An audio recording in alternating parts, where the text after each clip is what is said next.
De todas maneras, las infecciones respiratorias bajas en pediatría no son las únicas que están mostradas aquí como bronquiolitis, neumonías o bronquitis, ¿no es cierto? Tal vez la bronconeumonía o otros procesos que podrían asociarse a una dificultad respiratoria y que existe el compromiso pulmonar, podrían también incluirse en estos, dentro de las infecciones respiratorias. Esta mañana leía un artículo de Mycoplasma pneumonia como causa de infecciones respiratorias y hay una fuerte asociación en aquellos pacientes que presentan sibilancias con el asma y el Mycoplasma pneumonia, o sea que imagínense como desencadenante de asma vendría a ser esta infección pulmonar y que requiere de inicio tratamiento con antibióticos, ¿no es cierto? A veces el hecho de que un paciente tenga asma y que se debe a una hiperreactividad bronquial solamente, en muchos de los casos no es necesario el uso de antibióticos y solamente los broncodilatadores. Pero hay que tomar en cuenta este aspecto porque, como les digo, la asociación está ya determinada y hay cada vez, dependiendo de la edad del niño, cada vez mayor asociación. Una infección respiratoria baja es la bronquiolitis, que es en esta época, en la época de invierno, tal vez un pico elevado de casos debido a la estación del año que estamos cursando. Y eso se debe no solamente al proceso infeccioso, sino también a la respuesta inflamatoria que determina la reacción al proceso de obstrucción de las vías pequeñas respiratorias, que es propia del lactante y su incidencia va a ir disminuyendo conforme va aumentando la edad. O sea, los lactantes menores desde el mes hasta los 12 meses tienen alta probabilidad de sufrir bronquiolitis aguda, de la misma manera los que están entre los 13 y 24 meses, pero a partir de ahí la incidencia va disminuyendo. Y la sospecha diagnóstica está cuando encontramos a un paciente con el primer episodio de dificultad respiratoria y sibilancias en un niño menor de 2 años. Debemos hacer una clara diferencia entre la bronconeumonía de origen viral y la bronquiolitis aguda. Sin embargo, un artículo de las clínicas pediátricas de Norteamérica indicaba que en el capítulo de neumonía indicaba de que si usted, así textual, si usted escucha sibilancias en un paciente menor de 5 años, esté absolutamente casi seguro de que la infección tiene una etiología viral. Y como vamos a ver, la bronquiolitis y la bronconeumonía en más de las veces tiene una etiología viral, ¿no es cierto? La bronquiolitis en la bronquiolitis existe una inflamación extensa de la vía respiratoria con una mayor producción de moco y necrosis de las células epiteliales, lo que va a producir una disminución de lo que es el lumen de los bronquiolos y eso va a traducirse en un incremento del esfuerzo respiratorio. Este incremento del esfuerzo respiratorio hace de que el niño tenga las manifestaciones de dificultad respiratoria, que las vamos a ver, y que eso a nivel pulmonar se va a traducir por un ingreso muy dificultado del aire a través de las vías respiratorias. Y no solo el ingreso que se traduce clínicamente en sibilancia, sino también de la salida del aire en el proceso de la expiración, porque este fenómeno, este mecanismo de la expiración se hace más prolongado por el esfuerzo mecánico que produce los músculos accesorios para eliminar el aire que ha introducido. De ahí es que como manifestaciones casi típicas de la bronquiolitis es una hiperinsuflación a nivel pulmonar, ¿no es cierto? Y eso se debe a la entrada de aire y la dificultad en la salida del mismo y acúmulo de aire a nivel de los bronquiolos. De ahí es la causa final de esta patología. Está asociado con más frecuencia al virus sincicial respiratorio, hasta en un 75% de los casos. Y tenemos dos tipos, el virus sincicial del tipo A y del tipo B, que van a tener un diferente comportamiento epidemiológico. No solo es el sincicial respiratorio, también el parainfluenza, el adenovirus, el virus de la gripe o influenza A y B, los enterovirus, y también está asociado al Mycoplasma pneumonia como agentes que van a causar bronquiolitis en los niños. Sin embargo, por esa probabilidad del 75%, podríamos decir que hasta 8 de 10 pacientes que veamos con bronquiolitis, lo más probable es que se trate del virus sincicial respiratorio el causante. Además de que este virus sincicial respiratorio tiene un comportamiento epidemiológico un poco interesante, porque precisamente predomina en las estaciones de invierno y que coincide con el incremento de bronquiolitis y que podría ser incluso en algunas circunstancias excluyente, o sea, es el único virus que está circulando en el ambiente y que por lo tanto la posibilidad de tener como agente etiológico al sincicial respiratorio es mayor.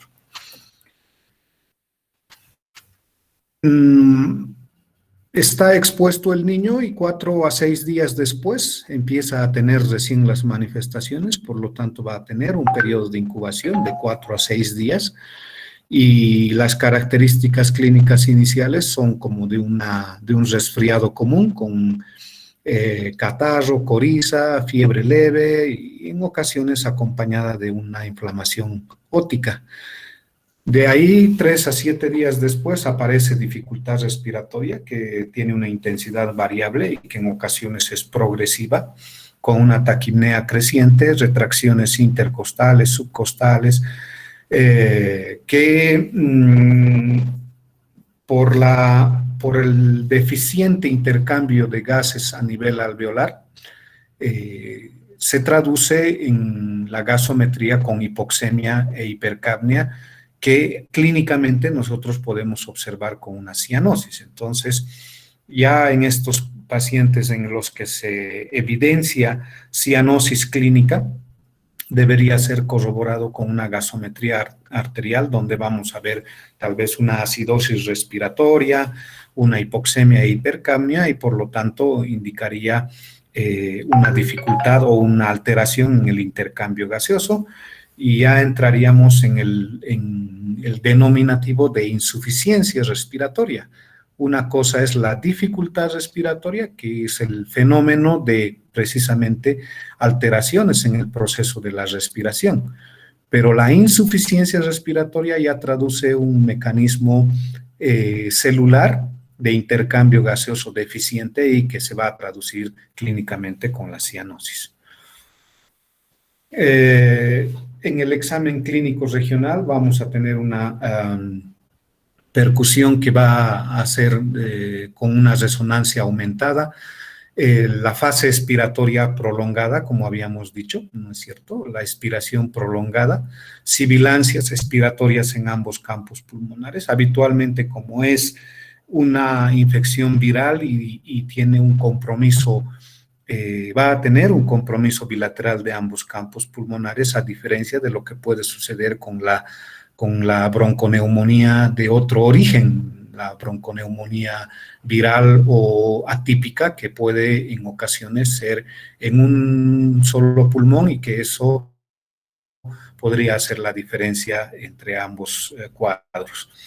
Hay una disminución del murmullo vesicular, esto por la dificultad, como les decía, del ingreso de aire hacia la periferia de los campos pulmonares, y que eso es lo que auscultamos nosotros en el examen clínico. Pero la aparición ya de estertores crepitantes finos que se logran escuchar sobre todo en los niños que tienen mucha dificultad respiratoria, ya el que esté establecido esta manifestación nos indicaría la gravedad del cuadro y por lo tanto las acciones que debemos realizar deben ser prontas. Les decía que la hiperinsuflación es característico de lo que viene a ser la bronquiolitis, que se observa en una radiografía de tórax, junto con infiltrados intersticiales, atelectasias laminares o segmentarias. Puede existir neumomediastino o manifestaciones radiológicas de características de esta hiperinsuflación con horizontalización de las costillas, un aplanamiento de los semidiafragmas, la aparición de líquido en las cisuras o de cisuritis denominada de esa manera, que dependiendo de la gravedad van a ir manifestando imágenes radiológicas características, ¿no es cierto?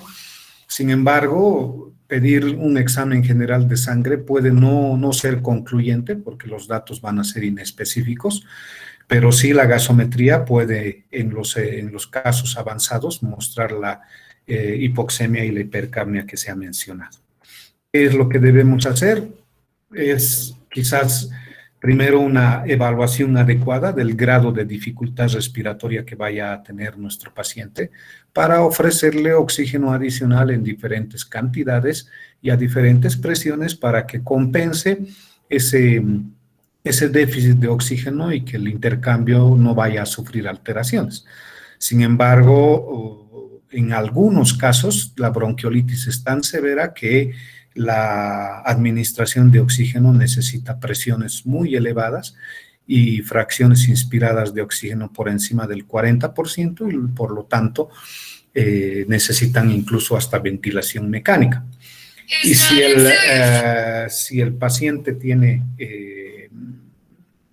gran dificultad respiratoria con frecuencias que van por encima de los 80 por minuto, esa frecuencia va a disminuir la capacidad de alimentación del niño porque va a existir una incoordinación entre lo que es la succión y la deglución precisamente por la dificultad respiratoria que tiene. Y no se olviden de que los niños al alimentarse menos también van a tener mayores pérdidas insensibles, por lo tanto su estado de hidratación puede sufrir variaciones. Y es importante mantener un estado de hidratación adecuada que en muchos de los libros lo toman como un pilar fundamental en el tratamiento de la bronquiolitis. Un estado de hidratación adecuado mantiene a nuestro paciente con menos signos de dificultad respiratoria y con un periodo de recuperación más corto. No toda bronquiolitis se hospitaliza, sí aquellos que ya tienen cianosis evidente por la insuficiencia respiratoria que manifiestan.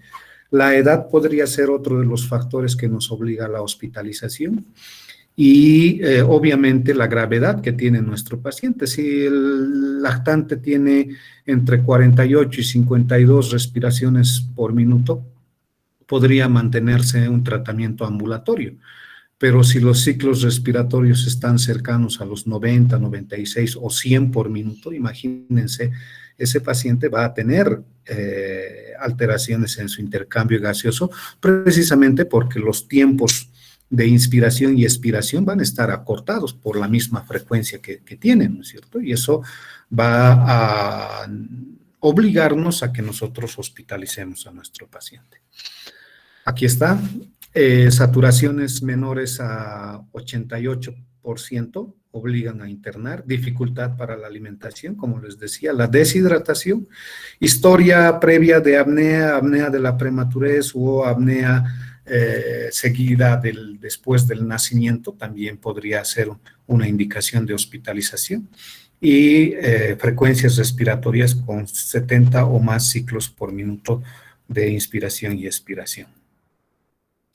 Otras causas, tal vez las circunstancias sociales adversas podrían obligarnos a hospitalizar al paciente, que tengan un pobre acceso al hospital, viven a 3, 4 o 5 horas del centro de salud o del hospital más cercano, también se dificulta el hecho de mandar al paciente a la casa y decirle que ante cualquier empeoramiento del cuadro regresen al hospital. Y si viven lejos, bueno, pues es muy poco probable que lo hagan, ¿no es cierto? Sino hasta el día de mañana o hasta que las condiciones sean favorables para ellos, y a veces eso podría ser demasiado tarde. Un agravamiento muy brusco de la enfermedad también obliga a internar.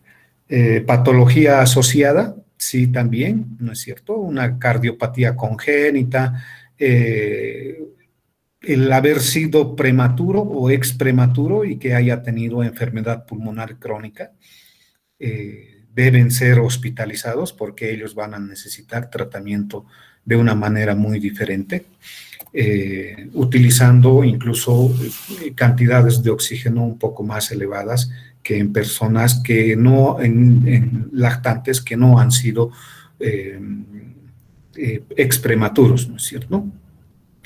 Luego, una vez administrada la cantidad de oxígeno, aumentando la fracción inspirada de oxígeno, ya sea por mascarilla, por puntas nasales o cualquier otro método para oxígeno adicional, se tiene que ir disminuyendo poco a poco la cantidad de oxígeno que requiere el paciente para poderle dar de alta y que no requiera oxígeno adicional en su domicilio, ¿no es cierto? Manejar a nuestro paciente con una alimentación apropiada, que puede ser incluida la sonda nasogástrica en el caso de aquellos pacientes que tienen dificultades respiratorias moderadas, pero en las severas incluso la sonda nasogástrica podría tener el riesgo de broncoaspiración por esa dificultad respiratoria que tiene nuestro paciente, y por lo tanto se debe considerar el uso de alimentación intravenosa o líquidos intravenosos cuando esté deshidratado e incluso una nutrición parenteral parcial en aquellos en los que se proyecta que nuestra internación va a ser prolongada, tal vez va a quedarse por la proyección que tenemos de su enfermedad entre 5, 7 o 10 días, entonces utilizar nutrición parenteral parcial también podría ser una buena conducta. Si bien aquí dice que no es necesario utilizar de manera rutinaria los broncodilatadores, tampoco lo es los corticoides porque su beneficio es muy poco. Sin embargo, ayuda en el mecanismo de la dificultad respiratoria el hecho de utilizar tal vez oxígeno húmedo durante el uso de los broncodilatadores, y eso podría sí ayudarnos en el mecanismo de fluidificar un poco más esas secreciones y movilizar las células muertas que se encuentran a nivel de los bronquiolos para evitar ese mecanismo de válvula que se produce cuando existe gran cantidad de secreciones, ¿no es cierto?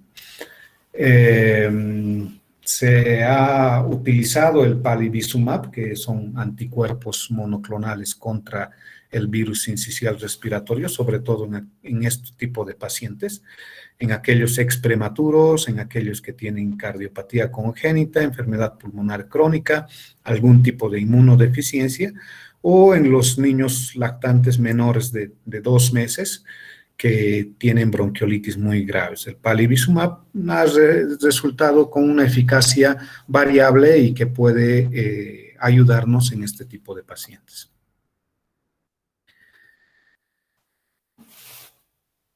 Que se complique una bronquiolitis con una neumonía es poco frecuente, es más habitual que suceda una otitis media aguda. Sin embargo, aquellos lactantes en etapas tempranas, 4, 6, 8, 10 semanas, tienen mayor riesgo, que hayan sufrido en esa etapa, entre las 6, 8 o 10 semanas de vida, un cuadro de bronquiolitis relativamente severo. tienen mayor incidencia de muerte súbita del lactante, enfermedad pulmonar obstructiva en el adulto y asma secundaria a procesos de infección. Entonces, no solo representa un cuadro en el momento de presentación, sino que esto podría desencadenar tal vez otro tipo de patologías en etapas posteriores de la vida de nuestro paciente. La neumonía es uno de las causas más frecuentes de muerte en nuestro país y debería ser considerada para su análisis y el diagnóstico precoz para un buen manejo y evitar o tratar de disminuir esta incidencia de mortalidad. Ustedes saben, es un proceso inflamatorio a nivel del parénquima pulmonar. Si hablamos de neumonía habitualmente es de origen infeccioso, con un exudado, una infiltración celular de los alvéolos y de todo el espacio intersticial, que en ocasiones puede comprometer incluso los bronquiolos y los bronquios cuando se produce la condensación. La presión a nivel del intersticio aumenta de tal manera que produce el bloqueo de todas estas estructuras anatómicas diminutas, bronquiolos y bronquios terminales, y que precisamente van a dar la característica de una condensación a nivel pulmonar. La neumonía adquirida en la comunidad, que esto es sacado ya no hace mucho, del Pediatrics in Review, del septiembre del 2017, está definida como una infección aguda del tracto respiratorio inferior, adquirida en un individuo previamente sano. O sea, la neumonía adquirida en la comunidad es de aquel niño que se encuentra en la zona norte o en la zona sur, que está en su casa y que por diversos factores ha presentado un cuadro respiratorio de origen infeccioso viral o bacteriano y que, bueno, pues deberíamos diferenciarla de aquella neumonía que es adquirida en el hospital, que tiene una connotación un poco más interesante, más complicada incluso por la característica que tienen los gérmenes que van a presentarse, ¿no es cierto?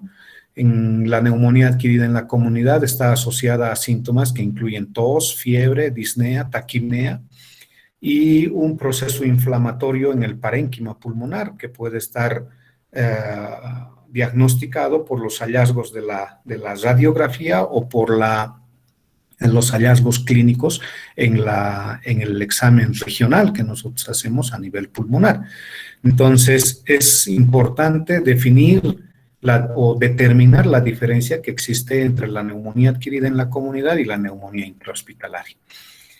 ¿Cómo llega el germen a los pulmones? Por vía aérea, la más frecuente, la vía hematógena, la segunda en frecuencia, y la vía transplacentaria en la neumonía neonatal, como que muchos incluso hasta dudan de su presencia, ¿no es cierto?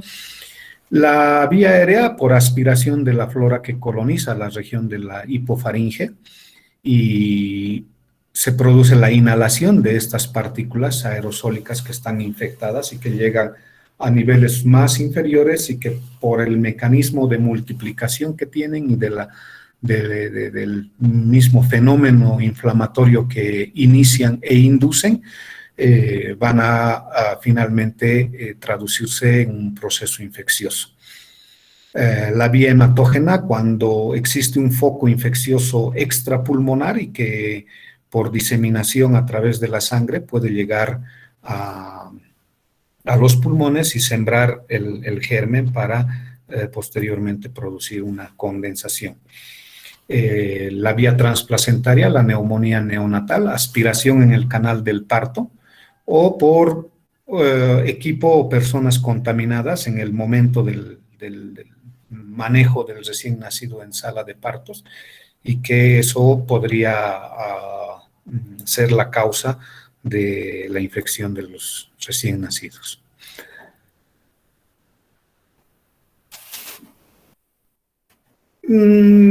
Toda la literatura indica que la causa más frecuente de la neumonía es viral.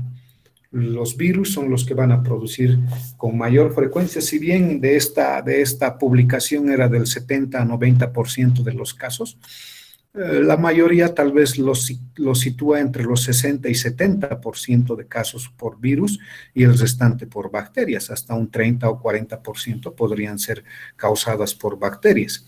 Y en realidad la diferencia radica en el hecho de la gravedad de los síntomas y la necesidad de un manejo un poco más específico en el caso de las bacterias con el uso de antibióticos que deberían ser dirigidos por varios aspectos que orientan hacia la etiología bacteriana de la enfermedad, como son la edad, el estado epidemiológico, si es adquirida en la comunidad o intrahospitalaria, y el estado inmunológico de nuestro paciente. Por lo tanto, esos tres factores importantes nos darán la posibilidad de pensar en una bacteria más probable que en otras, dependiendo de esas tres variables que les he mencionado.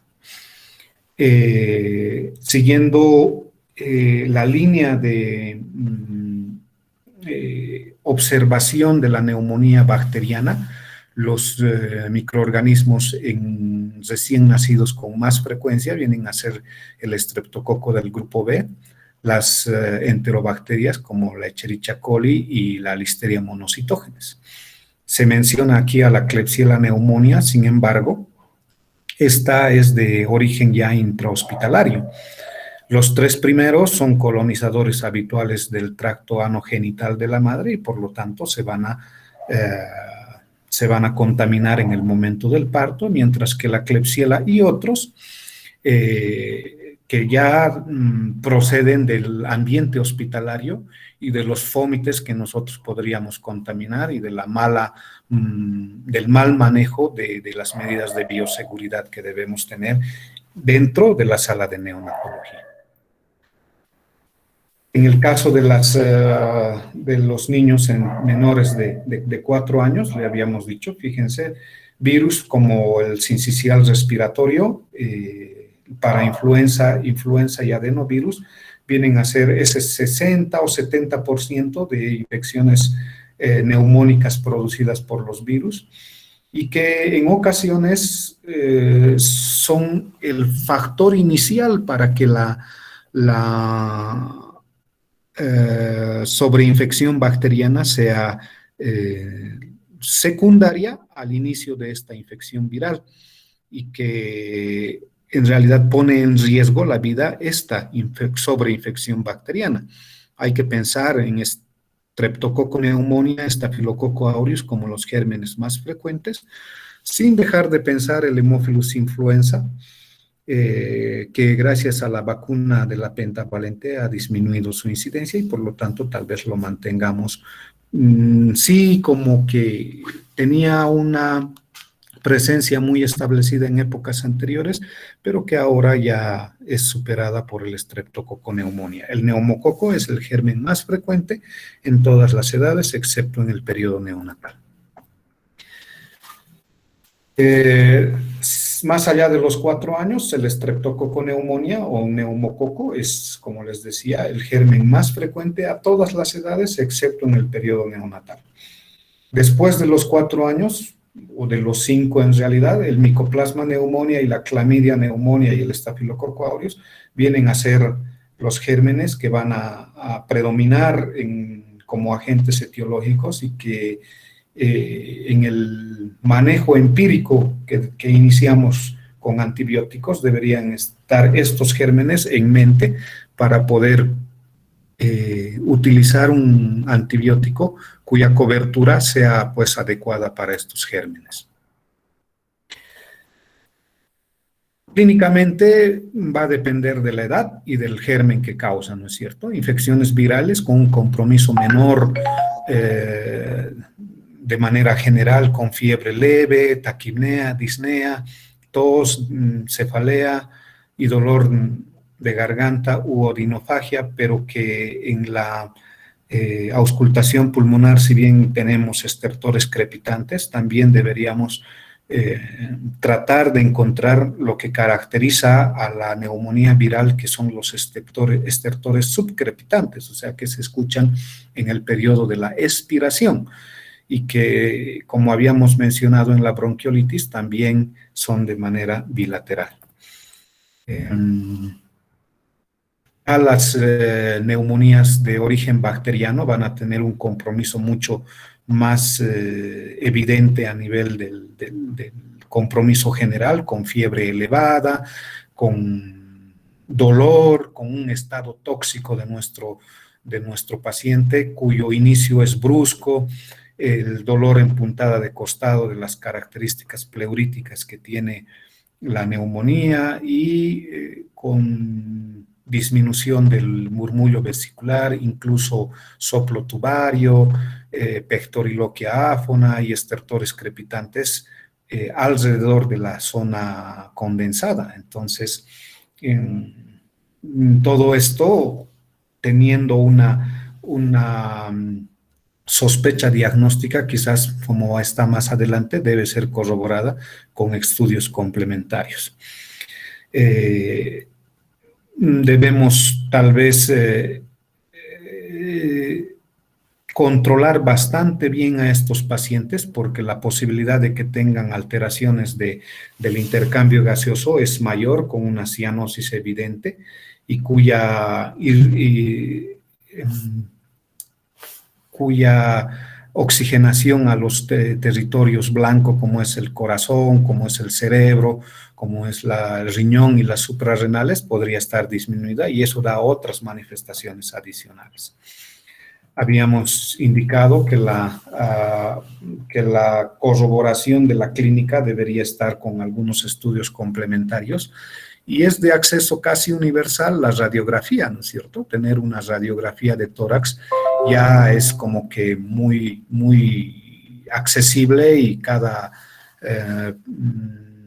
centro de salud cuenta con la posibilidad de tomarle la radiografía y por lo tanto debemos tratar de encontrar las características de alteración radiográfica en cada uno de los cuadros. En el caso de la bronconeumonía, los infiltrados intersticiales bilaterales, en el caso de la condensación, la imagen radioopaca en el segmento lobar, en el segmento pulmonar que esté afectado y que podría incluso ofrecernos imágenes de complicaciones de la neumonía con derrame, abscesos o neumatoceles. En estos cuadros ya creo que el paciente se encuentra en un estado mucho más comprometido y eso nos obliga a un tratamiento un poco más agresivo, ¿no es cierto? La leucocitosis es habitual en los casos de neumonía bacteriana y la desviación a la izquierda, es decir, presencia de formas jóvenes de los leucocitos es importante encontrar, junto con la eritrosedimentación elevada y la proteína C reactiva también elevada. Estos datos aportan para concluir que nuestro cuadro es bacteriano y que el uso del antibiótico está pues prácticamente una necesidad, ¿no es cierto? ¿Cómo elegir el antibiótico? Hay que ver la edad del niño, les había mencionado, ¿no es cierto? Un comportamiento clínico radiológico también es importante. Epidemiológicamente, si es adquirida en la comunidad o intrahospitalaria. Y dependiendo de la epidemiología también, hay un comportamiento que es quizás característico de las características geográficas. O sea, en La Paz tendremos quizás un germen predominante, en Cochabamba otro, y aún en nuestra región un germen que sea diferente en la Caja Nacional y otro germen que sea diferente en el Malvina Patiño o en la maternidad. O sea que eso nos debería a nosotros como que obligar a pensar en los gérmenes con un comportamiento que no viene solamente del análisis específico o general, sino que deberíamos realizar algunos otros aspectos. Espérenme un momentito.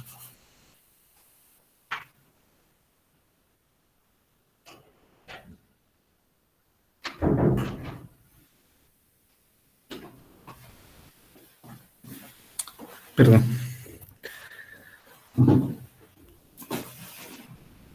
El uso de antibióticos, quizás, como les había mencionado, debe ser de manera empírica de inicio. Sin embargo, una vez identificado el germen, nos podría ayudar, o bueno, nos ayuda bastante la sensibilidad y resistencia que tiene nuestro germen, y si identificamos el germen y nos determina un grupo específico de antibióticos que debemos utilizar, bueno, pues y de inicio hemos empezado con un antibiótico, el cual es sensible en nuestro antibiograma, deberíamos mantener la conducta hasta el tiempo suficiente de tratamiento, que va alrededor de los 7 o 10 días.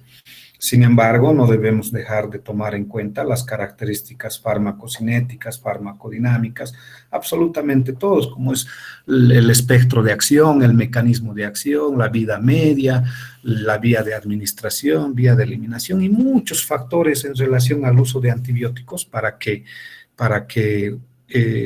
escojamos el mejor en relación a la resolución del cuadro.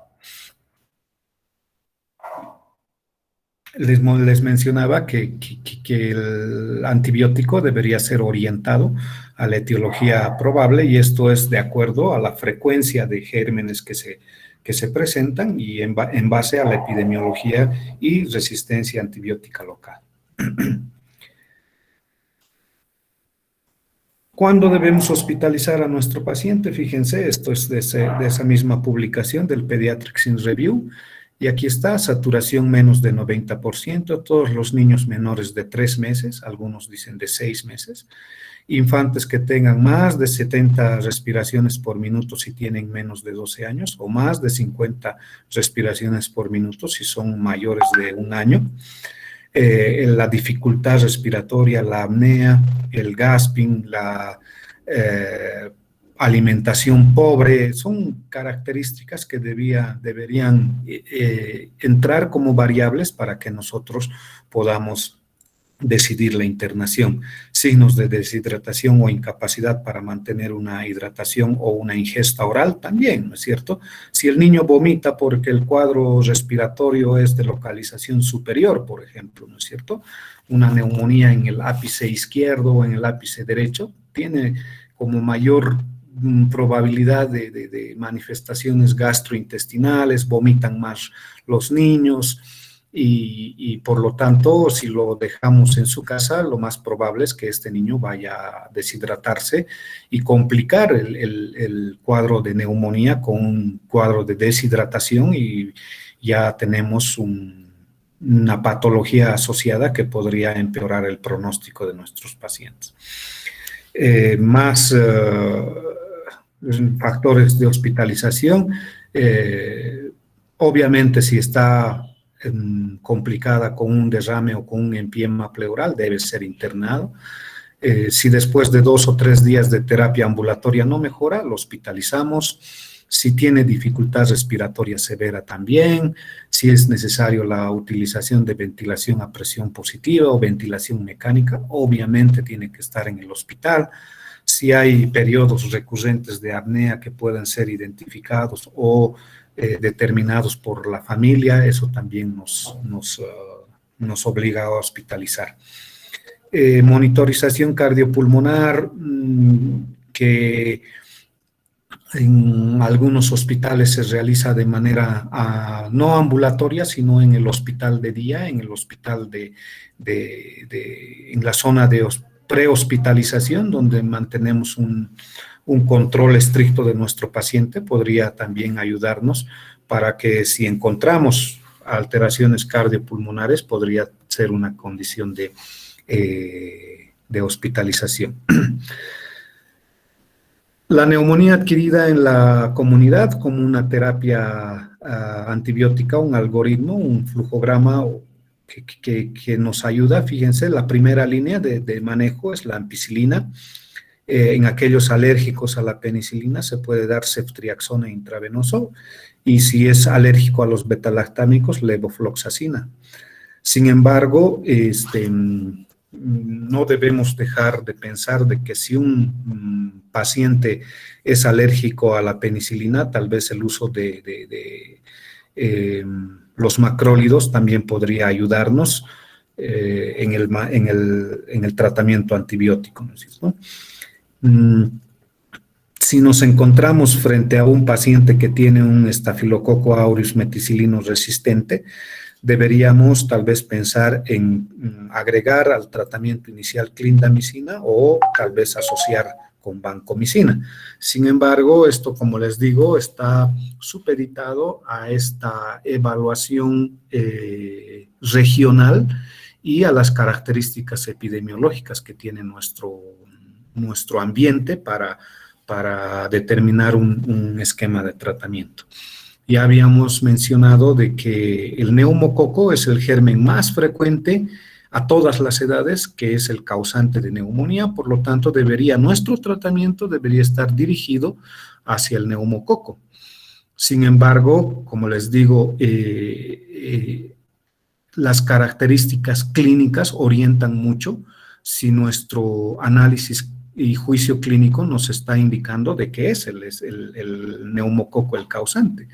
Porque si tuviese otras características clínicas poco ortodoxas, por así decirles, de neumococo, entonces pensaremos en otro germen y nuestro tratamiento también estará dirigido tal vez a un estafilococo o a un germen atípico.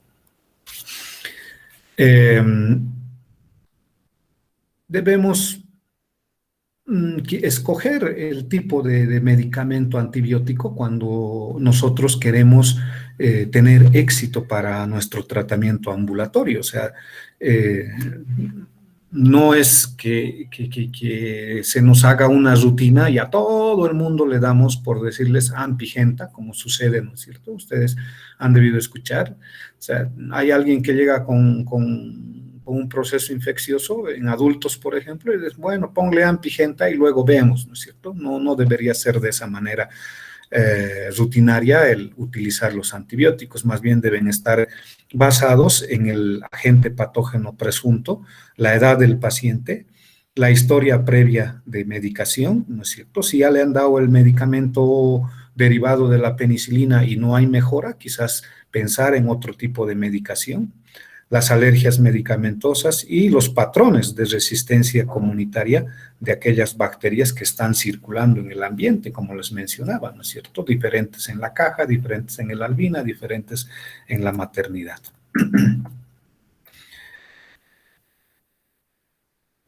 Se hace hincapié en el uso de antibióticos porque en el primer contacto que ustedes vayan a tener en el primer nivel o en el segundo nivel, pues para referir al paciente tendrán que utilizar empezar el uso de un antibiótico, ¿no es cierto? Entonces, es importante la elección del antibiótico.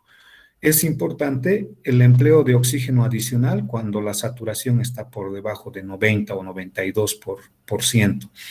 Se debe mantener al paciente con la alimentación, excepto si tiene dificultad respiratoria importante o hay vómitos incoercibles. Y en estos casos, mantener a los niños hidratados con una administración de líquidos intravenosos y con eso mandar al paciente a un siguiente nivel, como que sería nuestra mejor conducta, ¿no es cierto? Podríamos nosotros solicitar de manera inicial los exámenes complementarios, ¿no es cierto? Radiografía, hemograma, electrolitos y todo antes de referir a nuestro paciente o en el supuesto de que estemos en un segundo nivel y tengamos posibilidades de manejarlo en el hospital de segundo nivel. Bueno, pues echamos mano de todos los exámenes que nos puedan ayudar en el diagnóstico y tratamiento.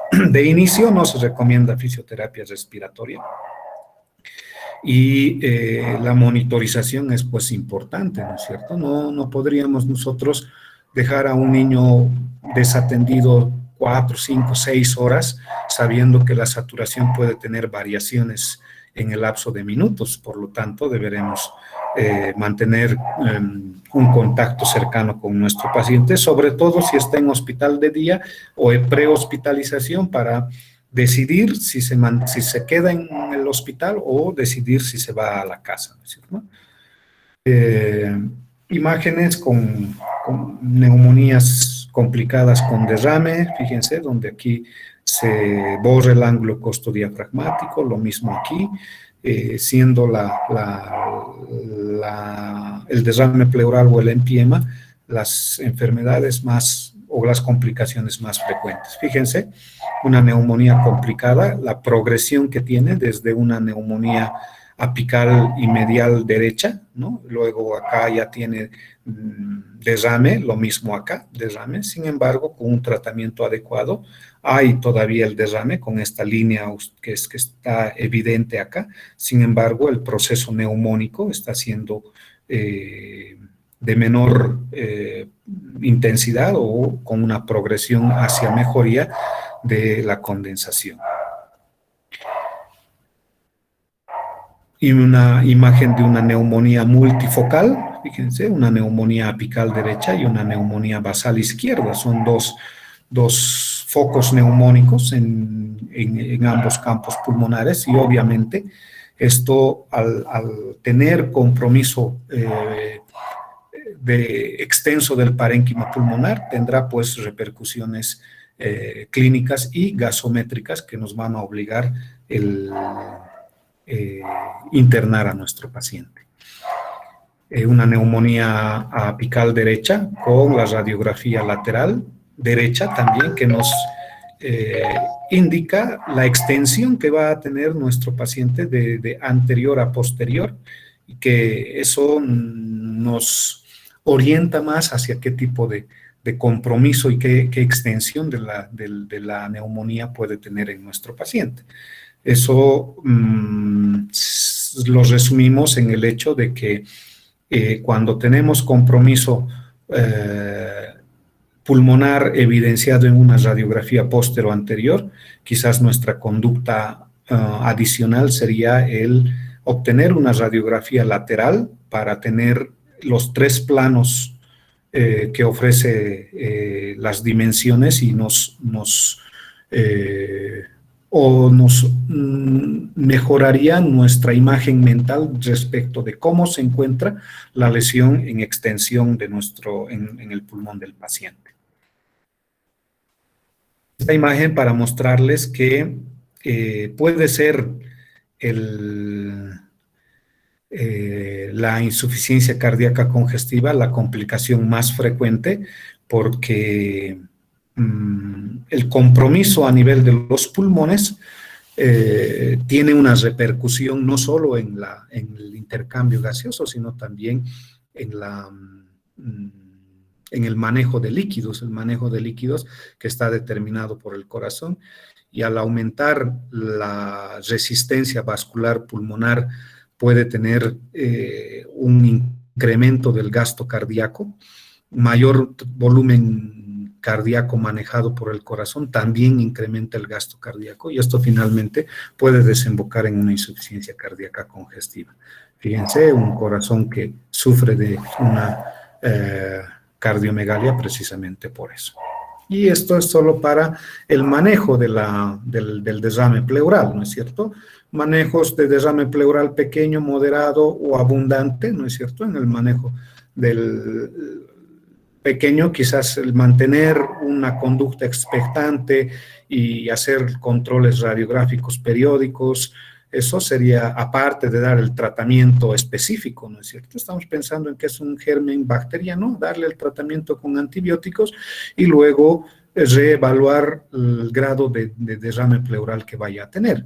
Tal vez ya en los casos moderados o severos, la necesidad del drenaje pleural o la conexión de un tubo de tórax conectado a un sello de agua es necesario, aparte de la elección de un buen esquema antibiótico que puede ser combinado para mejorar nuestro espectro de acción y evitar las resistencias en el paciente. Diversas imágenes con un derrame pleural aquí mínimo en el lado del pulmón izquierdo, abundante en el lado derecho, acá con un nivel hidroaéreo que ya es un hidroneumotórax, como como vemos en este caso, ¿no es cierto? Finalmente, terminamos con la bronquitis aguda, que es un proceso inflamatorio de la membrana bronquial y tiene un carácter infeccioso que puede ser viral o bacteriano, las más de las veces es viral, que induce una hiperreactividad bronquial con un incremento de la cantidad o de la producción de moco a nivel regional. Clínicamente puede sí ser diagnosticado y en ocasiones o las más de las veces la clínica es suficiente como para hacer el diagnóstico de una bronquitis aguda. Entonces no existen datos de laboratorio e incluso datos radiográficos que sean patognomónicos o característicos de la bronquitis, por lo tanto no vamos a tener un patrón específico de comportamiento en el caso de la bronquitis. El juicio y el razonamiento clínico nos orientarán más hacia este diagnóstico dependiendo de las características mencionadas, epidemiológicas y de comportamiento a nivel de las edades del paciente, ¿no es cierto? 50% viral y el restante puede ser bacteriano o sobre todo de las bacterias atípicas, ¿no es cierto? El virus sincicial respiratorio, el parainfluenza, y todos ellos van a tener una predominancia en los niños menores de 10 años. Sin embargo, aquellos que están por encima de esta edad, el virus de la influenza o el de la gripe es el que se encuentra con más frecuencia. Aquí les mencionaba el estreptococo neumonía y la Moraxella catarrhalis o Haemophilus influenza pueden ser identificados hasta en la mitad de los pacientes con bronquitis aguda. Pero podría ser un colonizador habitual o estar presente en las secreciones en un niño que normalmente tiene esta colonización y difícilmente podríamos atribuir el 100% de actividad de este germen que nosotros hemos encontrado de una manera casual. Aquel niño que tiene tos por más de 2 semanas debería ser considerado de que tiene bronquitis aguda, tal vez asociado a algún otro tipo de complicación. Sin embargo, siendo la tos el único síntoma, deberíamos pensar en otras manifestaciones clínicas asociadas que no tienen esa repercusión como habíamos mencionado en la neumonía, por ejemplo, ¿no es cierto? O sea, fiebre habitualmente no tiene el paciente con bronquitis. Luego, el estado tóxico del paciente con neumonía tampoco está presente en el caso de la bronquitis, por lo tanto deberíamos tomar en cuenta esas características. Sí, un poco de expectoración, disnea, dolor torácico, escalofríos y manifestaciones clínicas regionales de poca relevancia, ¿no es cierto? La historia clínica, la exploración física y la presencia de estas manifestaciones clínicas es lo más importante para el diagnóstico de la bronquitis. Y el tratamiento no debería incluir antibióticos a menos de que exista alta sospecha de los gérmenes atípicos, pero el uso de medicamentos antitusígenos, mucolíticos, antitérmicos o broncodilatadores es solo tratamiento sintomático, no es una cosa que va a variar la evolución natural de la enfermedad, sino más bien acortar un poco la gravedad de los síntomas y por lo tanto mantener más confortable a nuestro paciente. Esa es la clase de neumonías, estimados estudiantes. Me gustaría que si tienen alguna pregunta puedan hacer ahora.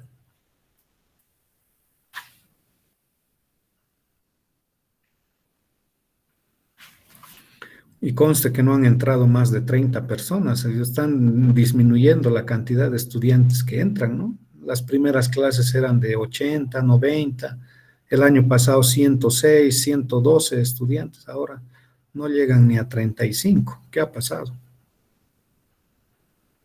Conste que de aquí van a salir las preguntas del examen.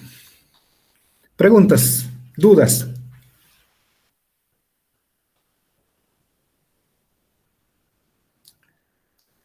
¿O ha estado todo claro o nadie ha entendido nada? Estaba claro, doctor. Bueno.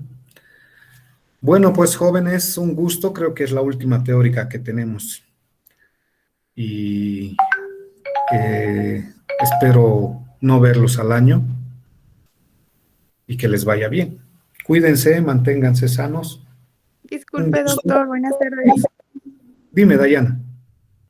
Doctor, es sobre sus clases prácticas. Hoy día empezamos con usted y no sabíamos a qué hora íbamos a pasar. Hoy vamos a hacer la clase a las 18:45, ¿ya? Yo les voy a mandar 15 minutos antes un link y ya, igual para habilidades, ¿no? Al 18:45 en pediatría y 20:15 habilidades en pediatría.